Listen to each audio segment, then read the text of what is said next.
The evening air over Vatican City felt calm and golden as the sun slowly disappeared behind the ancient buildings.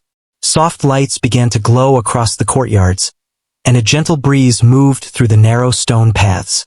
Inside the Grand Apostolic Palace, preparations were underway for one of the most important cultural events of the year. Guests from many countries had been invited. Diplomats, artists, scholars, church leaders, and members of the media were all gathering for a special concert that had been planned for months. The concert was meant to celebrate unity through music.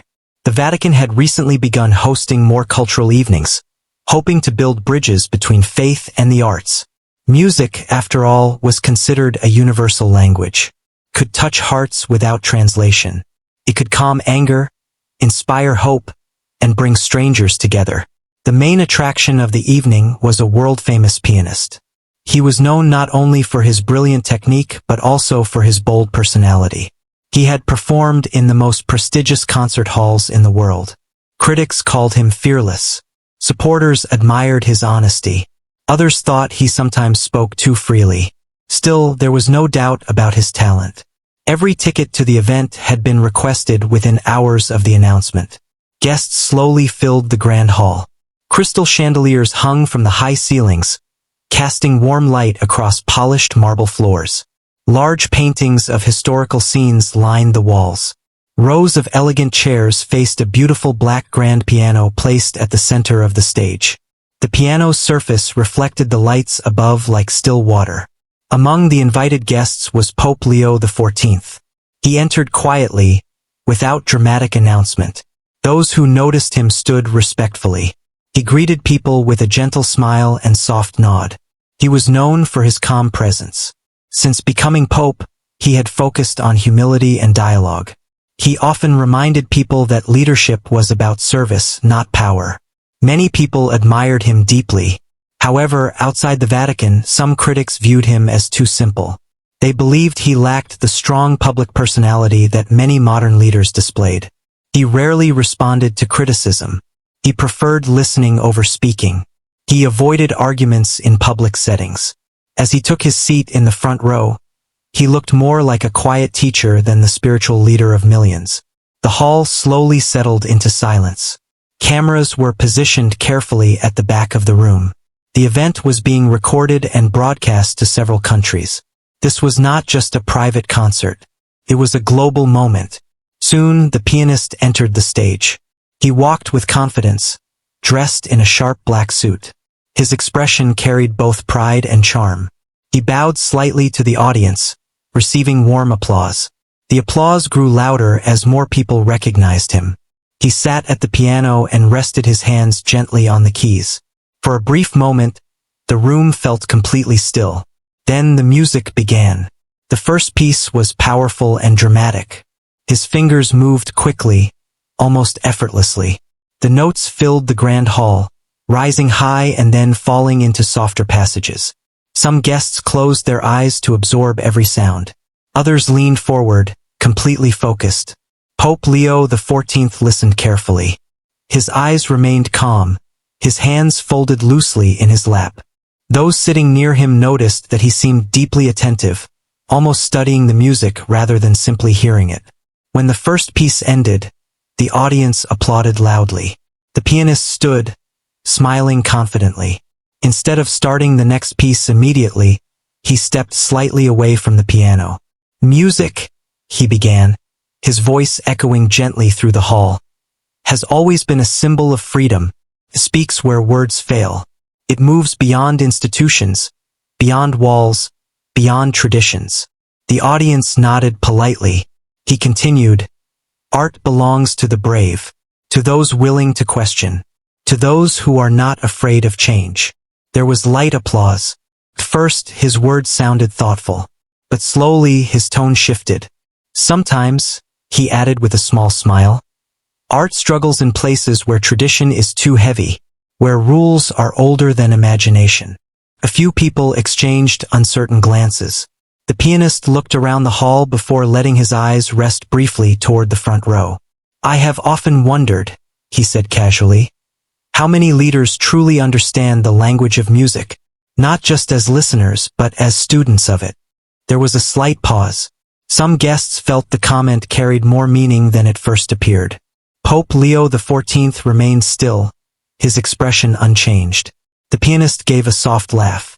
"But tonight," he added, "we celebrate music itself. Free, fearless, and alive."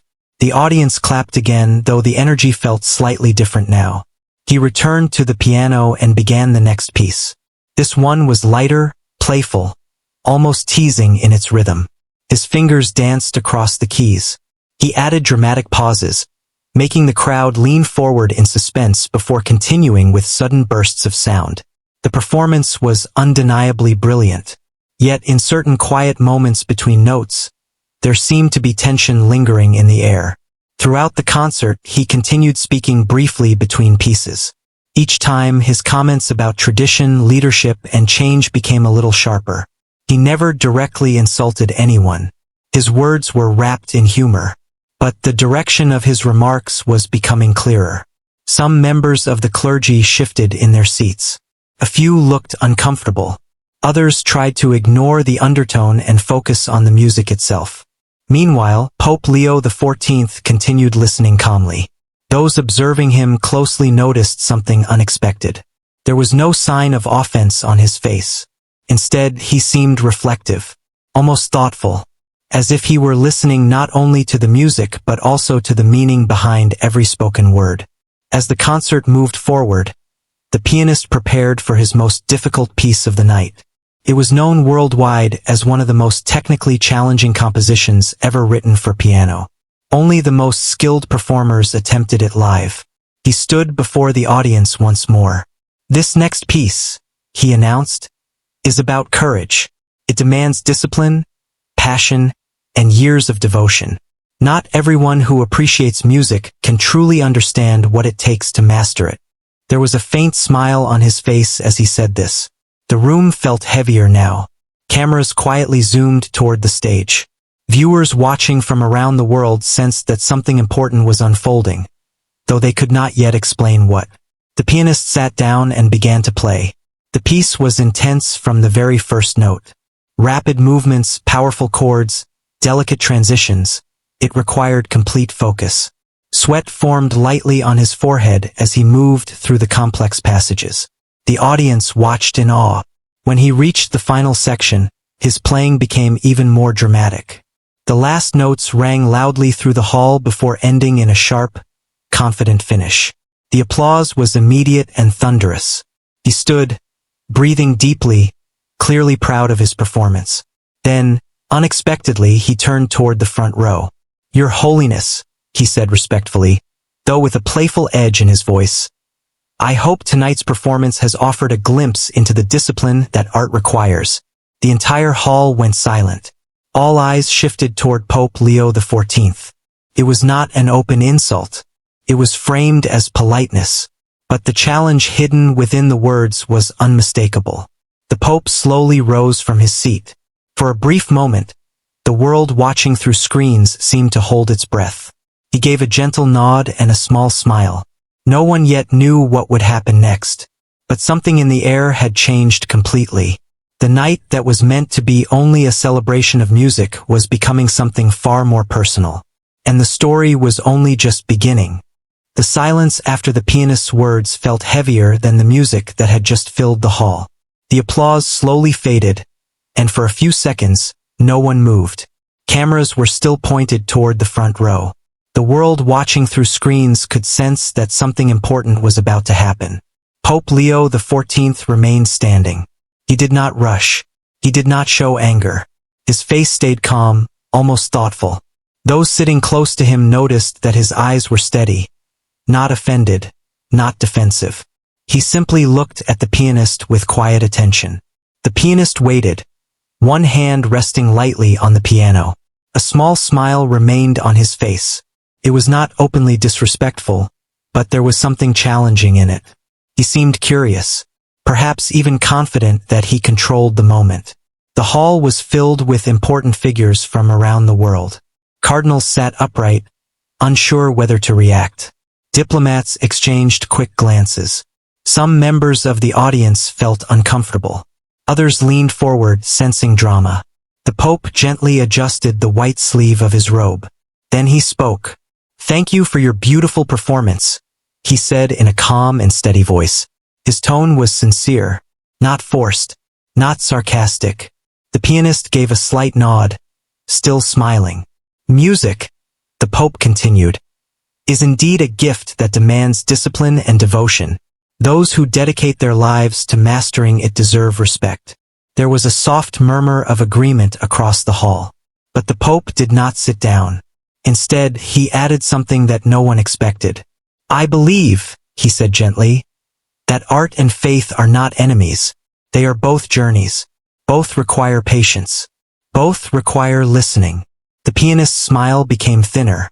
The Pope paused, choosing his words carefully.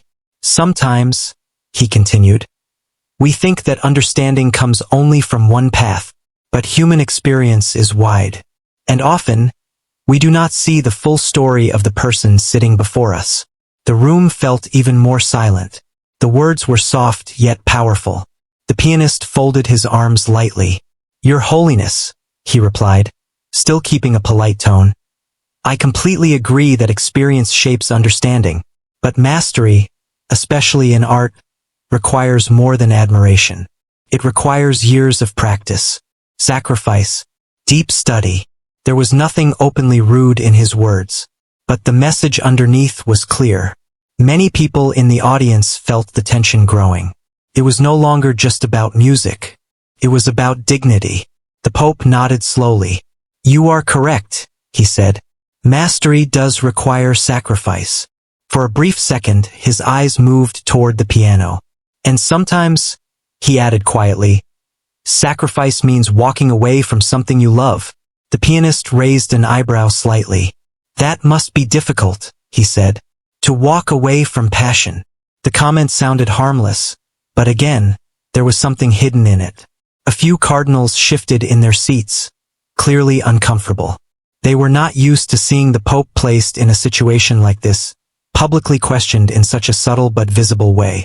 The audience members in the back rows whispered softly among themselves.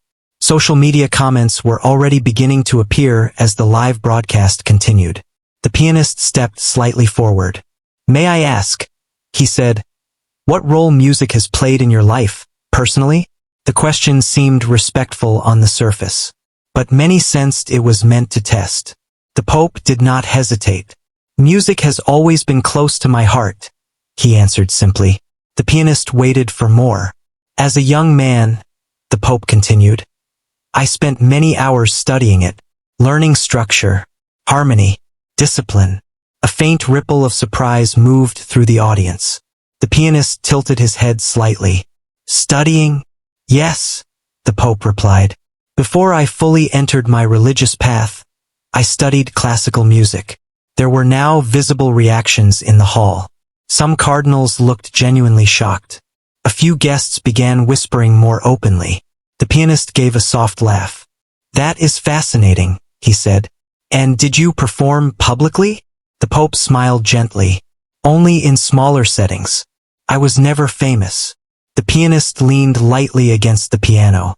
"Music is unforgiving," he said. "It reveals truth quickly. It does not allow pretense." The words hung in the air. The Pope nodded. "That is true." Another pause. The moment felt like two worlds standing face to face. One shaped by global stages and applause, the other shaped by prayer and quiet service. The pianist walked around the piano slowly. "Would you say," he asked carefully, "that you still remember what you studied?" Gasps were heard softly in different corners of the hall. It was now unmistakable. This was no longer just conversation. It was a challenge. The Pope's expression did not change. "Some things," he replied calmly, "stay with us even when we choose a different road." The pianist looked at the keys of the piano, then back at the Pope. "Music," he said, "is best understood through action." A deep silence followed. The audience felt suspended in time. No one knew how far this exchange would go. The pianist gestured lightly toward the instrument. "If your Holiness ever wishes to reconnect with those studies," he said with a polite smile. The piano is right here. It was said with grace, but everyone understood the meaning. Some members of the clergy looked visibly upset now. One leaned toward another and whispered something urgently. A diplomat in the second row shook his head slightly. But the Pope did not show the slightest sign of anger. Instead, he lowered his gaze for a brief moment, almost as if reflecting deeply. Then he looked back up. Tonight, he said gently, belongs to you and your art. The pianist gave a small bow. As you wish. But the tension did not disappear. The audience could feel that something unfinished remained in the air. The pianist returned to his seat at the piano, but his posture had changed. He no longer looked completely relaxed. Something about the Pope's calmness unsettled him. He began another piece, softer this time. Slower. The notes moved like quiet waves. Yet the atmosphere had shifted. Instead of pure admiration, the audience now listened with divided thoughts. Some wondered if the pianist had gone too far. Others wondered what the Pope truly meant by sacrifice. As the melody continued, cameras occasionally showed the Pope's face. He was listening closely, eyes slightly lowered, as if remembering something from long ago. There was no bitterness in his expression, only reflection. The final notes of the piece faded gently. Polite applause followed, though not as loud as before. The pianist stood once again. Art, he said slowly, thrives when it is fearless. His eyes briefly met the Pope's. And courage, he added, is shown not by titles, but by action. The message was clear. The hall became silent once more. Pope Leo XIV slowly rose from his seat again. This time there was something different in his posture. Not pride, not anger, but decision. He stepped forward slightly into the aisle. Every camera adjusted instantly.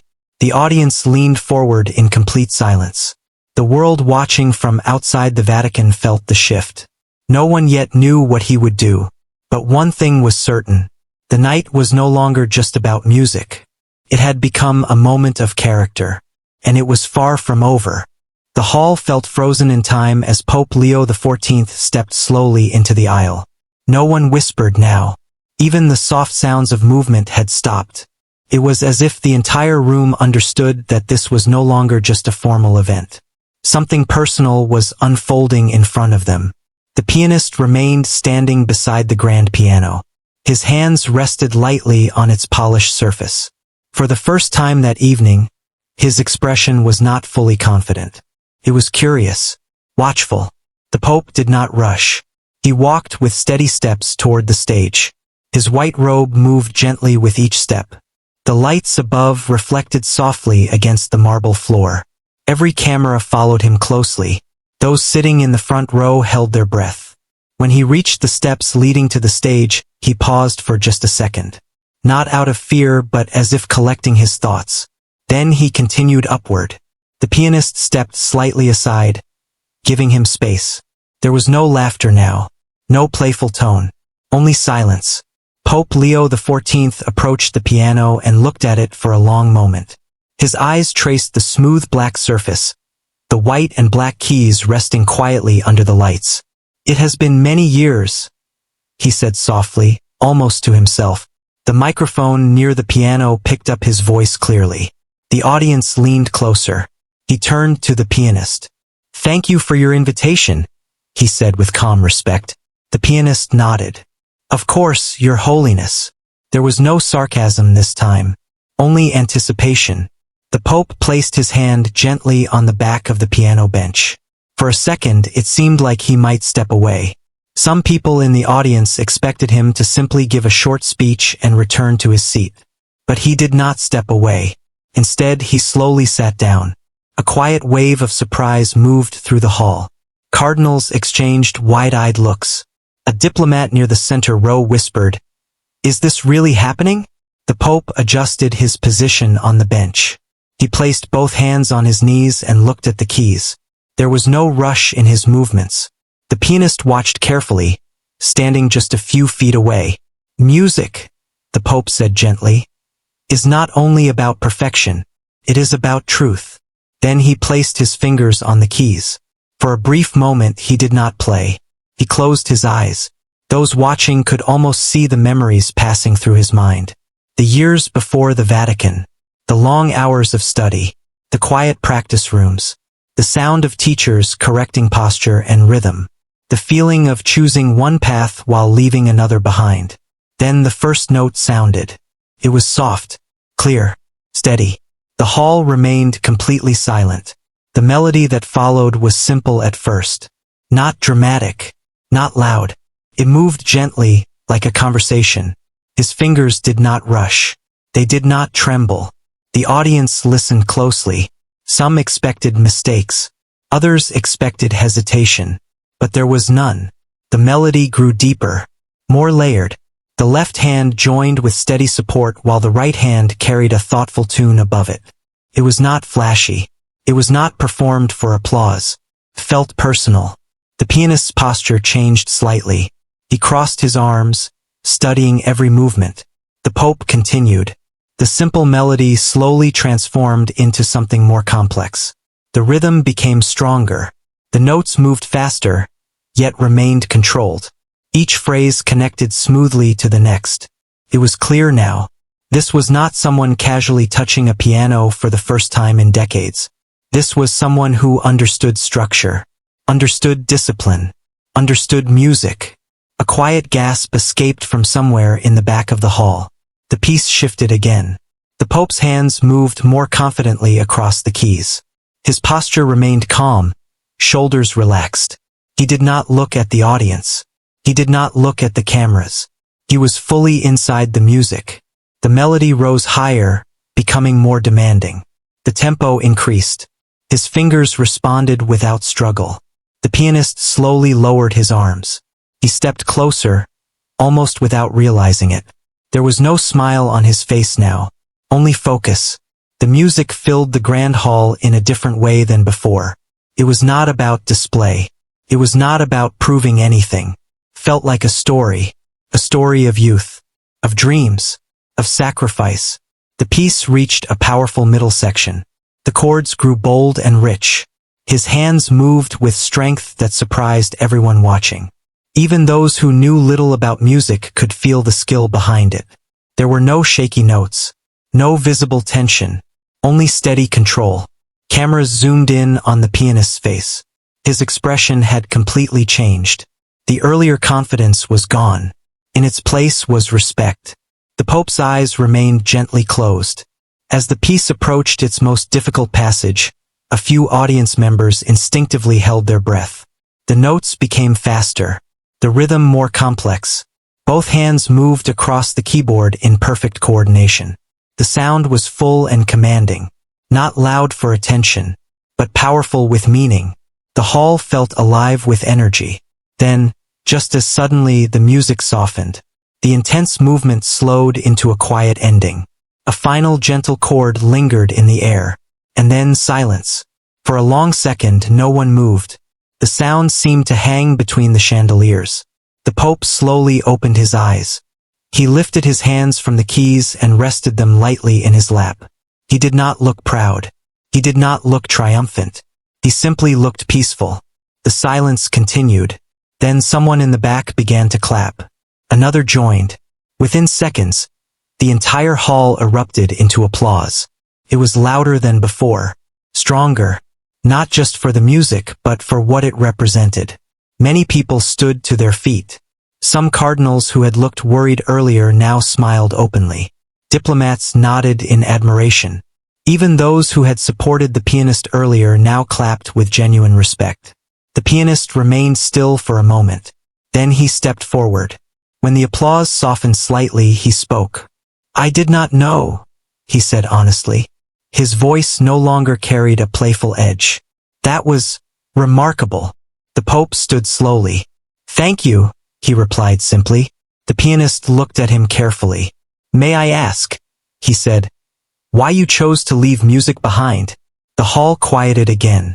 The Pope's answer came without hesitation.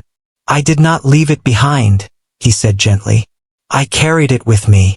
He looked around the room. Music teaches discipline, listening, patience. These are also needed in faith.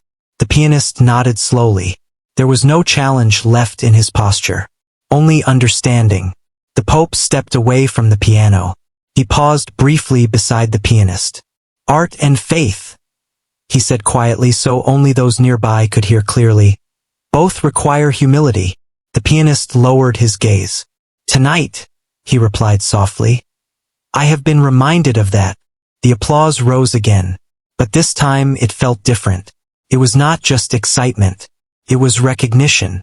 Recognition that beneath titles, beneath reputation, beneath public image, there are hidden stories, hidden sacrifices, hidden strengths. As the Pope returned to his seat, the atmosphere in the hall had completely changed. The tension from earlier was gone. In its place was something quieter, something deeper, respect. The concert was no longer just a performance. It had become a moment that no one in that room would forget.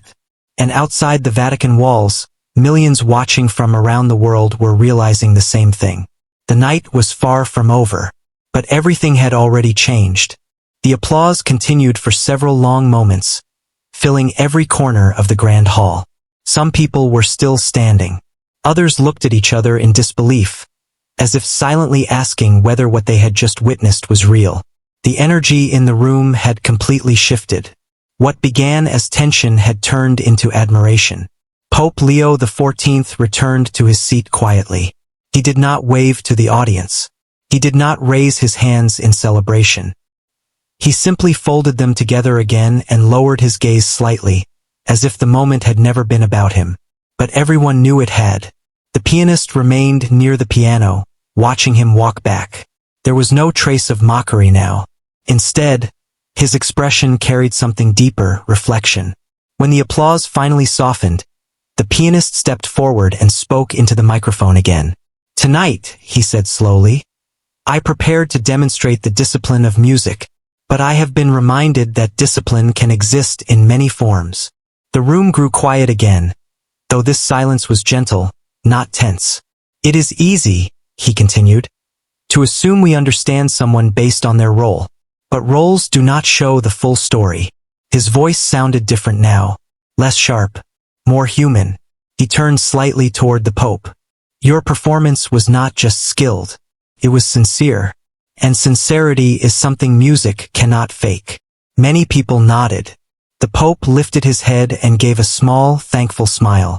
The pianist then did something unexpected. He walked away from the center of the stage and stood beside the piano bench, leaving the spotlight open. "Would you join me for the final piece?" he asked respectfully. A soft murmur spread across the hall. The Pope hesitated for only a moment before standing again. He walked back to the stage, this time not alone in tension, but surrounded by quiet encouragement. The two men sat side by side at the piano. It was an unusual sight, one known worldwide for concerts and awards, the other known as a spiritual leader for millions. Different paths, different callings, yet in that moment both simply musicians. The pianist began the piece with a gentle introduction. The melody was warm and hopeful. After a few measures, the Pope joined in. Their hands moved carefully to avoid crossing each other's space. There was no competition, no challenge, only cooperation. The music flowed naturally between them. At first, they seemed cautious, adjusting to each other's timing. But within moments, something beautiful happened. They began to listen closely, not just playing their parts, but truly hearing one another. The audience watched in complete silence. The melody grew stronger, filled with harmony. The contrast between their styles created something unique. The pianist's bold technique blended with the Pope's steady control. It felt less like a performance and more like a conversation without words. As the final notes approached, their timing became perfectly aligned. The piece ended in a rich, balanced chord that echoed warmly through the hall. This time, the applause was not explosive. It was emotional. Some guests wiped quiet tears from their eyes. Others simply stood, clapping slowly, thoughtfully. The two men rose together. The pianist turned fully toward the Pope and extended his hand. The Pope accepted it. The handshake was firm, but calm. Not dramatic, not staged, just honest. Cameras captured the moment from every angle. Within minutes, clips of the performance were spreading across the world. But inside the hall, something deeper was taking place. After the concert officially ended, guests gathered in smaller groups, discussing what they had witnessed. Conversations were no longer about controversy. They were about humility. One diplomat was heard saying, "That was leadership without anger." A member of the clergy quietly said. He answered without speaking loudly. The pianist remained near the stage for a few minutes, speaking briefly with organizers. His earlier confidence had softened into thoughtful silence. Finally, he approached the Pope privately near the side of the hall. There were no cameras close enough to hear their words clearly, but those nearby could sense the tone. "I owe you honesty," the pianist said quietly. The Pope looked at him with patient attention. "I allowed pride to guide my words earlier," the pianist admitted. "I have spent many years proving myself. Sometimes I forget that proving oneself is not always necessary." The Pope nodded gently. "We all struggle with pride," he replied. "It is a very human thing." There was no lecture in his voice, only understanding. "I misjudged you," the pianist continued. "I saw the title. I did not see the person." The Pope's answer was simple. "Tonight, we both saw more clearly." The pianist let out a quiet breath, almost a small laugh at himself. "You could have embarrassed me," he said. "Instead, you chose dignity." The Pope smiled softly. "Dignity protects everyone in the room," he replied. The words stayed with the pianist long after that conversation ended. As the evening moved forward, the story was already traveling far beyond the Vatican walls. News reporters began sharing headlines. Social media users posted clips and personal reactions. Some called it a lesson in grace.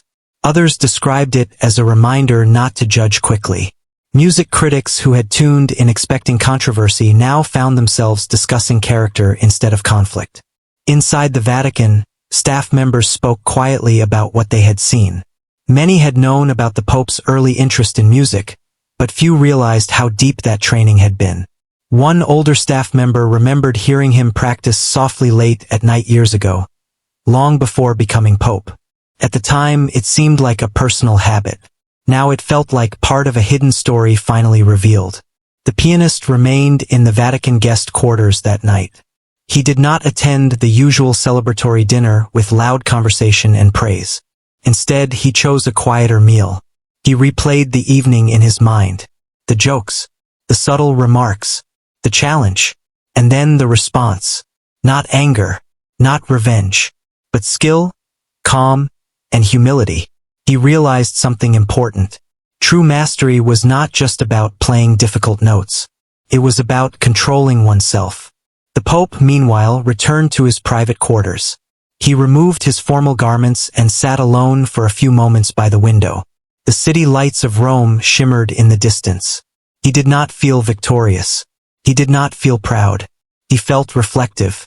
He remembered his younger years, the long afternoons practicing scales, the decision that changed his path, the fear of leaving one dream behind for another calling. For a brief moment that evening, both worlds had met again. And instead of conflict, there had been harmony. Before resting, he quietly said a short prayer, not for recognition, but for wisdom. Wisdom to remain humble. Wisdom to respond gently when challenged. Wisdom to remember that every person carries unseen stories. Outside, the world continued reacting. Commentators spoke about leadership. Musicians debated the performance. Viewers shared clips with captions about humility. But beyond the headlines, the deeper impact was already forming. Two men from very different paths had shared a stage. One began the night with confidence that bordered on pride. The other responded not with words, but with quiet strength. And somewhere in that exchange, both had grown. The concert had ended, but the message was just beginning to unfold. By the next morning, the world was talking about the concert. Clips of the piano performance had spread across news channels, social media pages, and music forums. Short videos showed the moment the Pope sat down at the piano. Others showed the duet at the end. Some focused on the pianist's expression changing from confidence to respect. But what surprised many people was not just the music. It was the reaction. In interviews, commentators replayed the earlier comments made by the pianist. They analyzed his tone. They discussed the subtle challenge in his words. Yet again and again, the conversation returned to one point: the Pope's response. He did not argue, one television host said. He answered through action. A music teacher speaking on a radio program said, "That performance showed serious training. You cannot fake that level of control." Even people who were not religious found themselves sharing the video with messages about humility and quiet strength. Inside the Vatican, the atmosphere felt different too.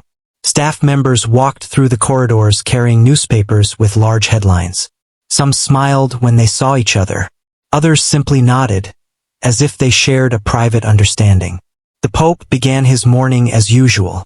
He attended prayer. He reviewed documents. He met with advisors about humanitarian projects and international matters. There was no sign that he considered the previous night extraordinary. When one advisor cautiously congratulated him, he responded gently. "It was just music," he said, but the advisor shook his head softly. "It was more than that," he replied. Meanwhile, the pianist woke up in his guest room to dozens of messages on his phone. Some were supportive. Some were critical. Some praised the duet. Others questioned his earlier remarks. He read them slowly. One message from a fellow musician stood out. It said, "True greatness is not threatened by humility." He placed the phone down and sat quietly for a while.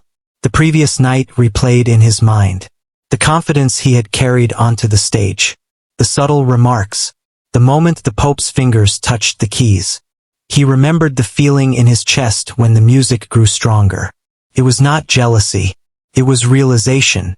He had expected hesitation. Instead, he had heard depth.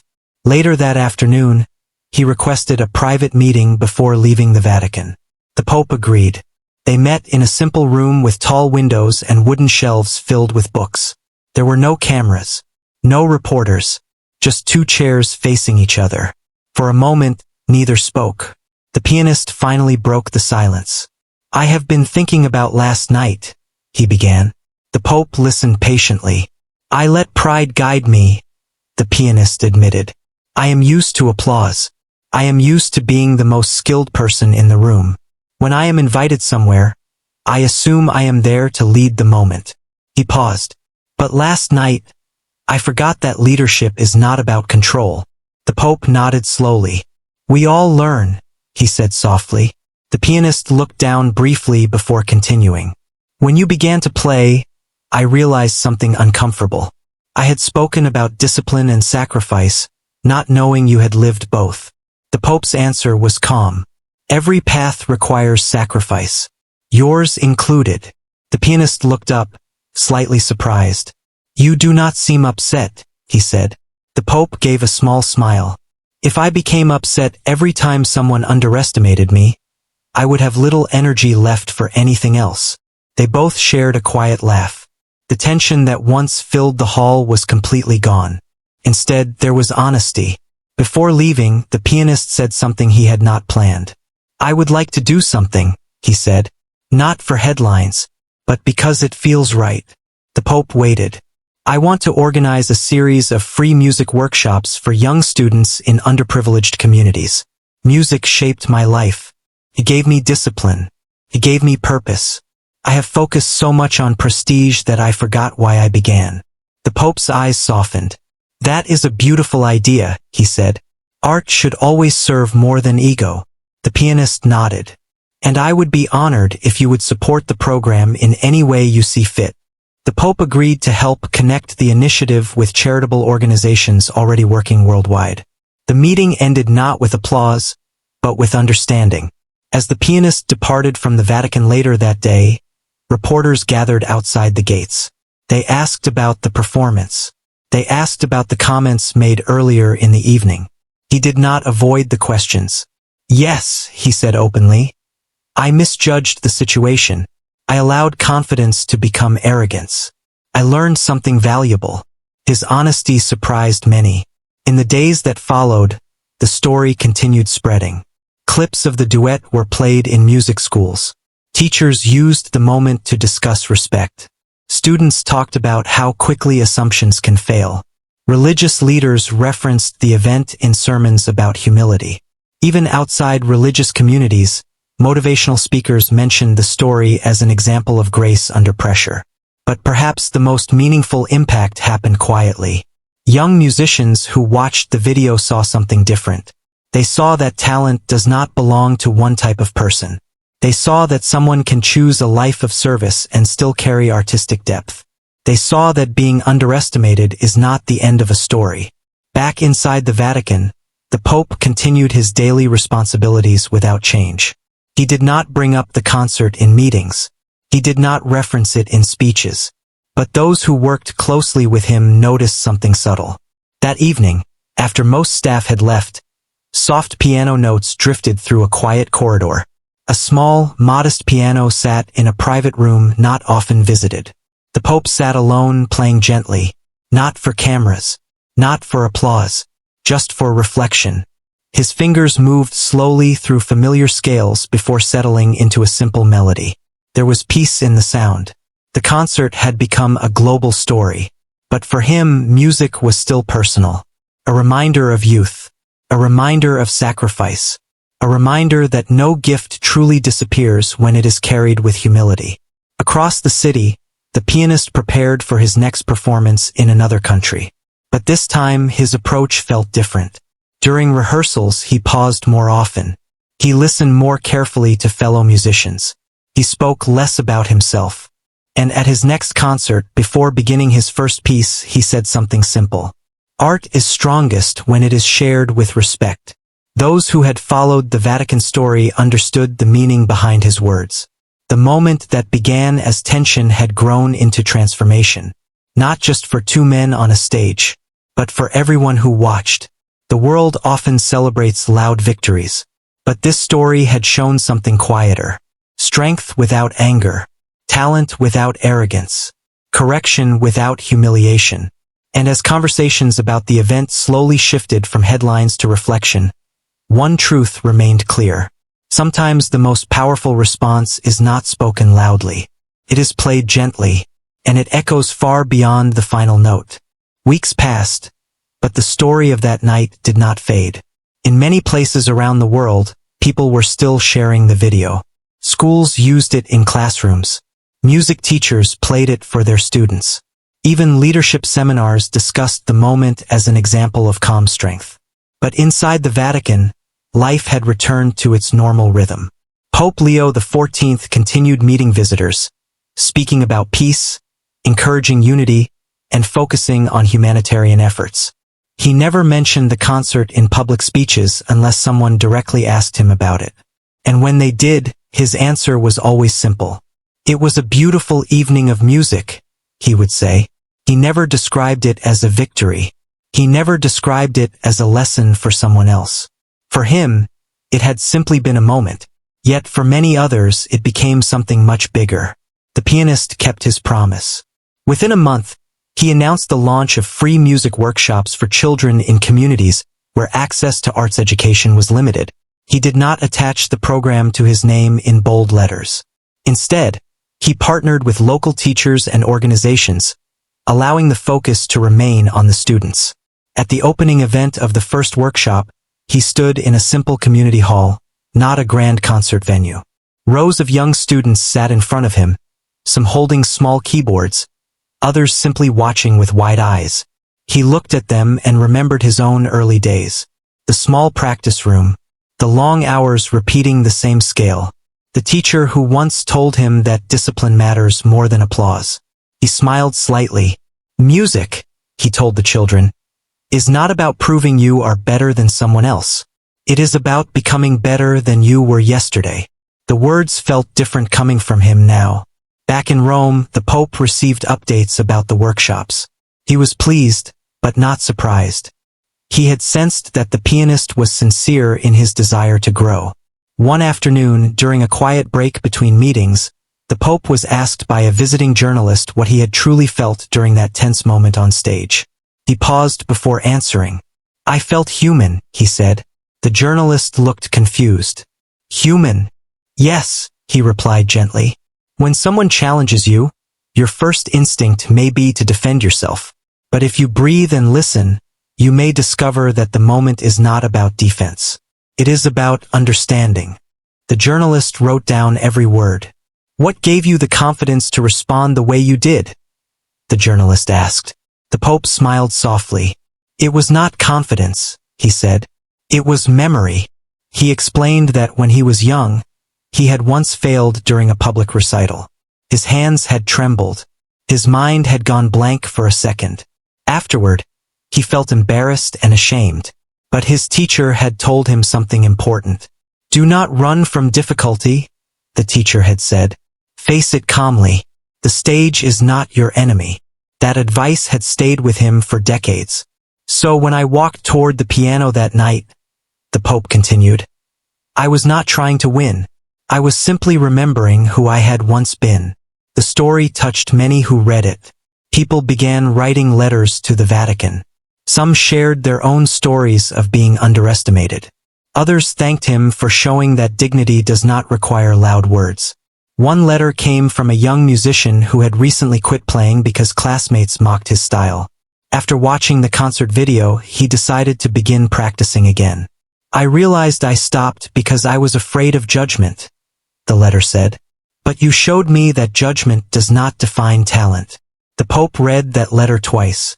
He placed it carefully inside a drawer in his desk. Meanwhile, the pianist continued touring, but something in his performances had changed. Audience members noticed that he spoke less between pieces. When he did speak, his words were thoughtful. In one concert, he said, There was a night when I learned that mastery is not just about skill. It is about character. He did not mention the Vatican directly. He did not need to. Those who knew the story understood. Months later, an invitation was extended for him to return to the Vatican for another cultural evening. This time, there was no tension attached to the event. It was simply a celebration of collaboration between artists and faith leaders. When he arrived, the atmosphere felt warm.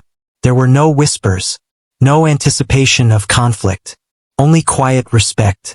Before the concert began, he met the Pope briefly backstage. It feels different this time, the pianist admitted. The Pope nodded. Yes, he said. Now it is only music. The pianist smiled.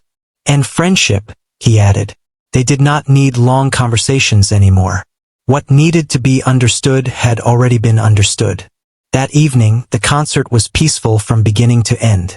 The music flowed without tension. The applause felt joyful, not dramatic. At one point during the program, the pianist paused and looked toward the audience. I once believed that the strongest person in the room is the one who speaks the loudest, he said. Now I believe it is the one who listens the longest. The room grew quiet. Many remembered the night months earlier when listening had changed everything. After the event, the Pope walked briefly through the hall, greeting guests. A young seminarian approached him shyly.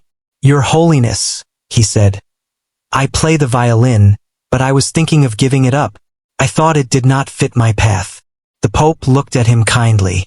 Why must one gift cancel another? He asked. The young man blinked, surprised. You can serve with faith, the Pope continued, and still carry music in your heart. The two do not compete. They complete. The seminarian smiled, relief visible on his face. As the evening ended, the Pope returned once more to his quiet room with the small piano. He sat down and began playing a simple melody, softer than any performance before an audience. No cameras, no applause, just sound filling a quiet space. He thought about how easily that first night could have turned into conflict. A sharp reply, an offended reaction, a divided room. But instead, it had become something else. A reminder that strength can be gentle, that talent can be humble, that misunderstanding can lead to growth. Outside, the city lights shimmered once again. The story of the concert slowly became less of a headline and more of a memory. But the lesson remained. For the pianist, it reshaped how he viewed success. For the Pope, it confirmed something he had always believed. For millions who watched, it offered encouragement. Sometimes people will question you. Sometimes they will underestimate you. Sometimes they will test you in public. But the response does not need to be loud to be powerful. It only needs to be true. And long after the final note fades, it is truth, not volume, that continues to echo.